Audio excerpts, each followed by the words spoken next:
One of the largest cities on Earth lies silent under the harsh Mexican sun. Its avenues are wide enough to land an airplane, and its pyramids rival those of Egypt in sheer volume. For centuries, it stood as the center of the known world in Mesoamerica, a metropolis of over 100,000 people, bustling with commerce, art, and imperial power.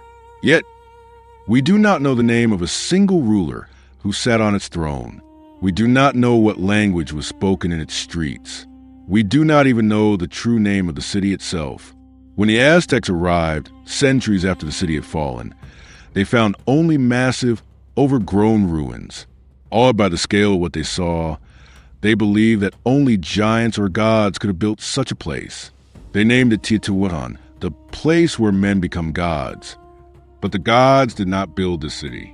Humans did, and then, at the height of their power, they burned it to the ground and vanished. Who were they? Why did they build this megacity in a valley devoid of water transport? And what terrible secret caused them to destroy their own creation? To solve this mystery, we must look past the silence of the ruins and listen to the stones, for they tell a story of ambition, blood, and a civilization that history forgot. To understand the birth of Teotihuacan, we must travel back 2,000 years to a time when the Valley of Mexico was a landscape of competing villages and rising powers. In the 1st century AD, Teotihuacan was just a minor settlement. The dominant power in the region was a city called Cuicuilco, situated to the southwest. Cuicuilco was sophisticated, boasting a large circular pyramid and a thriving population. But nature had other plans. A massive volcanic eruption from the Zittel volcano devastated Cuicuilco, burying much of the city under molten lava and rendering the surrounding farmland useless. This geological catastrophe triggered a massive wave of refugees. Thousands of survivors fled the destruction, moving north across the valley in search of safety. They converged on the Teotihuacan Valley, an area rich in springs and, crucially, massive deposits of obsidian, the black volcanic glass that was the steel of the ancient world. It was here, from the ashes of disaster, that a new order began to rise. This was not a gradual, organic growth like London or Rome, which expanded haphazardly over centuries. The evidence suggests something far more calculated. Almost from the very beginning, Teotihuacan was planned.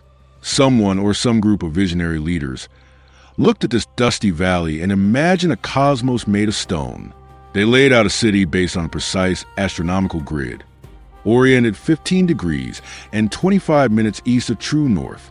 This was not a random choice.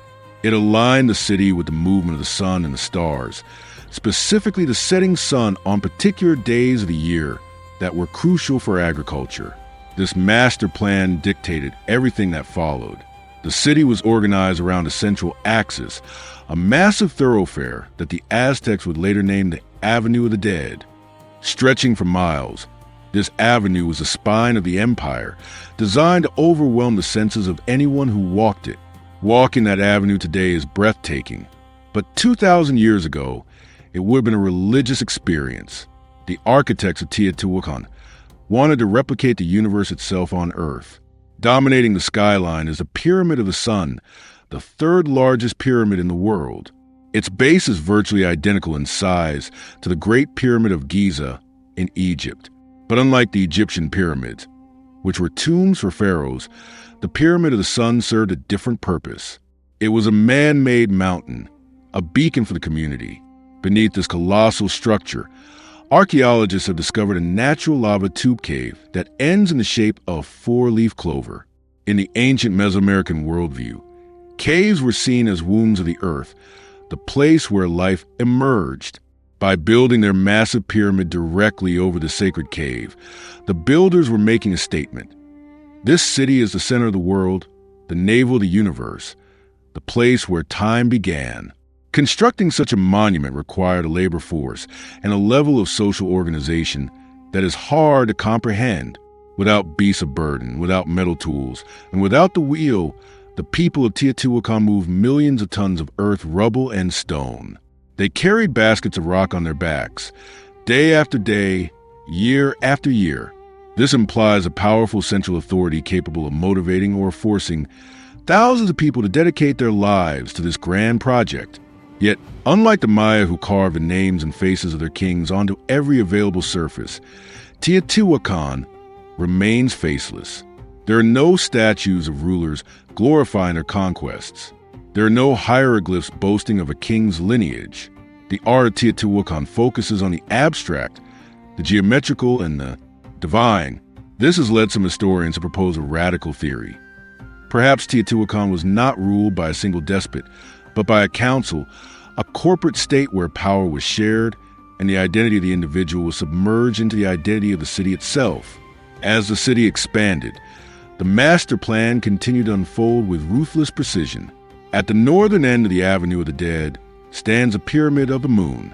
While smaller than its neighbor, it is situated on higher ground, putting its peak at the exact same elevation as the Pyramid of the Sun. It was built to mirror the shape of the massive mountain behind it, Cerro Gordo, creating a visual harmony between the man-made and the natural world.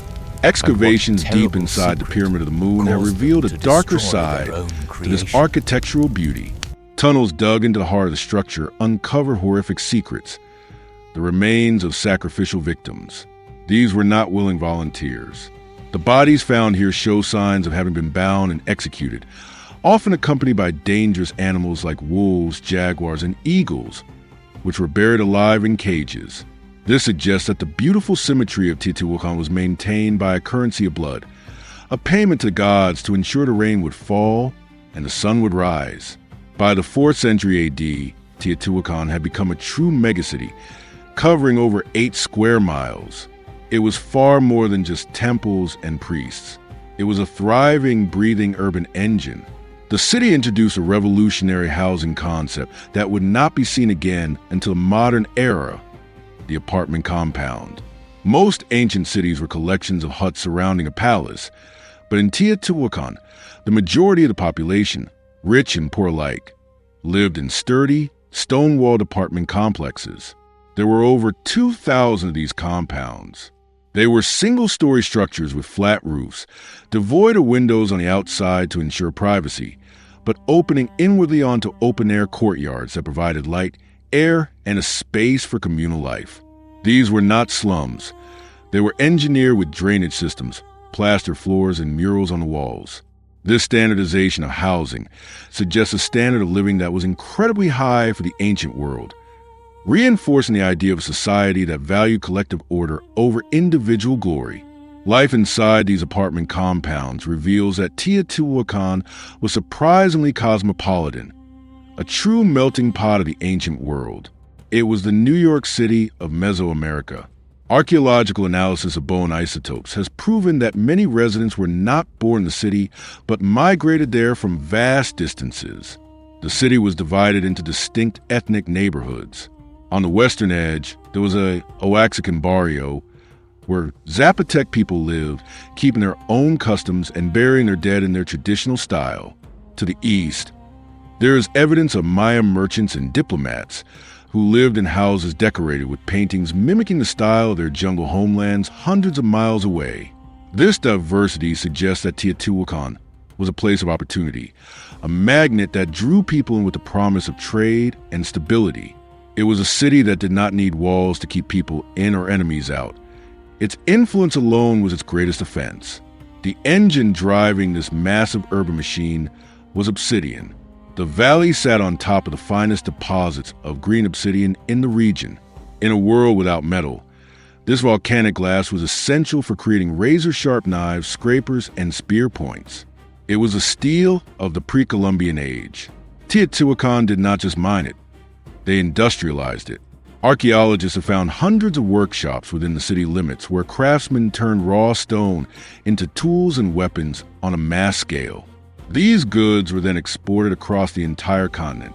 You can find Teotihuacan green obsidian in Maya tombs in Guatemala and in settlements as far north as the American Southwest.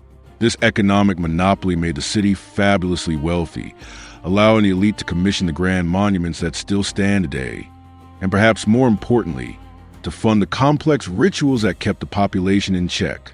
While the pyramids of the sun and moon dominate the skyline, The true political heart of the city lay in a massive sunken plaza known as the Ciudadela or the Citadel. This was the seat of government, a space large enough to hold 100,000 people, the entire population of the city, for grand public ceremonies. At the center of this plaza stands a temple of the feathered serpent. Unlike the smooth, geometric faces of the other pyramids, this temple is intricate and terrifying. Its facade is decorated with hundreds of massive stone heads. The feathered serpent, a deity of creation and wind, and mysterious, goggle-eyed creature often associated with the rain god Tlaloc or a war serpent. This building marks a shift in the city's history. It represents a time when the leadership began to project power more aggressively, combining the authority of the state with the terrifying power of the military and the gods. For decades, archaeologists believed they had mapped this temple completely. But in 2003, a heavy rainstorm opened a sinkhole near the foot of the temple, revealing a secret that had been sealed for nearly 2,000 years.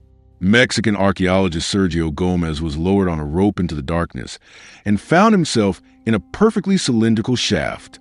It was the entrance to a tunnel, deliberately filled with debris by the Teotihuacanos before they abandoned the city. Excavating this tunnel took over a decade of painstaking work, requiring the removal of nearly 1,000 tons of earth and rock. What they found inside changed our understanding of the city forever. This was not just a drainage ditch or a mine. It was a metaphorical journey to the underworld. The tunnel stretches over 300 feet, deep beneath the pyramid. As the archaeologists advanced, they discovered that the walls and ceiling were coated with a powder made from pyrite, fool's gold. In the flickering light of a torch or the beam of a flashlight, the ceiling would glitter like a star-filled night sky. The tunnel was designed to mimic the cosmos itself. The floor was uneven, carved to represent mountains and valleys, and in some chambers there were traces of liquid mercury. This toxic, shimmering metal likely represented the rivers and lakes of the underworld. It was a stage set for the gods, a place where the high priests or rulers would descend to communicate with the supernatural forces that govern life and death. At the very end of this tunnel, directly beneath the apex of the pyramid, the team found a treasure trove of offerings unlike anything seen before. There were thousands of objects: jade statues, rubber balls, boxes of beetle wings, jaguar bones, and strange crystal spheres. These were gifts to the gods of the underworld, placed there in a ritual of immense significance. But the Temple of the Feathered Serpent also holds a much grimmer secret, one that lies not in the tunnel, but in the foundation of the building itself. When the temple was built, it was consecrated with a mass sacrifice. Archaeologists have found the bodies of over 200 victims buried in the building's foundation. Many were warriors, their hands tied behind their backs, wearing necklaces made of human jawbones, trophies of war. This discovery shattered the early romantic idea that Teotihuacan was a purely peaceful, theocratic society. It was a state built on military might and religious terror, where human life was a currency spent to buy the favor of the gods and the obedience of the people. For centuries, this system of iron-fisted order and religious all held the city together. But around the year 550 AD, the heartbeat of Teotihuacan stopped. The end did not come with the thunder of foreign drums or the arrival of an invading army. The archaeological record tells a much more intimate and tragic story. The destruction of Teotihuacan was an inside job. Excavations show that the city was systematically burned, but the fire was not indiscriminate. The residential compounds of the common people were largely left untouched. Instead, the fury of the mob was directed specifically at the symbols of power. The temples, the palaces, and the administrative centers along the Avenue of the Dead were torched. Statues of deities and leaders were not just toppled. They were mutilated, smashed into pieces, as if the people were trying to kill the stone itself. This targeted violence suggests a catastrophic breakdown of the social contract. The people had turned against their rulers. Why did the citizens burn their own city? The answer likely lies in a perfect storm of environmental stress and social inequality. By the 6th century, the population had grown to a tipping point. The relentless demand for wood to burn lime for plaster, the material that covered every building in the city, had led to massive deforestation in the surrounding hills. This caused soil erosion and disrupted the water cycle, leading to prolonged droughts. As crops failed and hunger set in, the gap between the opulent lives of the elite and the struggling commoners became unbearable. The priests and rulers, who claimed to control the cosmos and ensure the rain, were proven to be frauds. When the gods did not answer, the people stopped believing, and the fragile glue holding this multi-ethnic society together dissolved into chaos. The city was not abandoned overnight, but the spirit of Teotihuacan was broken. The population plummeted, and the great avenues fell silent, slowly reclaimed by the cactus and the dust. Centuries passed. The wind buried the temples under layers of earth, turning pyramids into grassy hills. Then, around the 14th century, the Aztecs arrived in the valley. They were nomads, scrappy, and ambitious. And when they stumbled upon these colossal ruins, they were struck with a sense of religious terror and awe. They had no idea who had built this place, but they knew it was sacred. They believed that this was the exact spot where the current world was created. According to Aztec mythology, the gods gathered here in the darkness of the void and sacrificed themselves into a great fire to create the sun and the moon, setting the universe in motion. They gave the city the name we use today, Teotihuacan, the place where men become gods. The Aztecs adopted the city as a pilgrimage site, modeling their own capital, Tenochtitlan, on its grid design, and even excavating artifacts from ruins to keep as sacred relics, linking their own legitimacy to this vanished empire. Today, Teotihuacan stands as a haunting monument to human ambition and its limits. It is a place of paradoxes, a city of rigid order that ended in chaos, a civilization that valued collective over the individual, yet left us with no names to remember. We walk its streets today, tourists in a graveyard of a culture that history forgot. We marvel at the engineering, the astronomy, and the art, but we are also left with a warning. Teotihuacan shows us that even the most powerful, complex, and seemingly eternal societies are fragile. They rely on a delicate balance between the rulers and the ruled, between human consumption and the natural world. When that balance tips, even the pyramids can't stop the fire. The builders of Teotihuacan thought they were building a model of the universe that would last forever. In a way, they succeeded. Not as a living city, but as an eternal mystery that continues to challenge our understanding of what it means to be civilized. The stones of Teotihuacan have told us their story, but many secrets remain buried deep beneath the earth, waiting for the next generation of explorers to uncover them. What do you think was the final spark that caused the people to burn their own city? Was it famine caused by climate change? Or was it a political revolution against a tyrant we have yet to identify? If you enjoyed this journey into the lost world of Mesoamerica, please like this video and subscribe to our channel for more deep dives into history's greatest mysteries. Share your thoughts and theories and comment below. I read every single one. Until next time, keep questioning the past.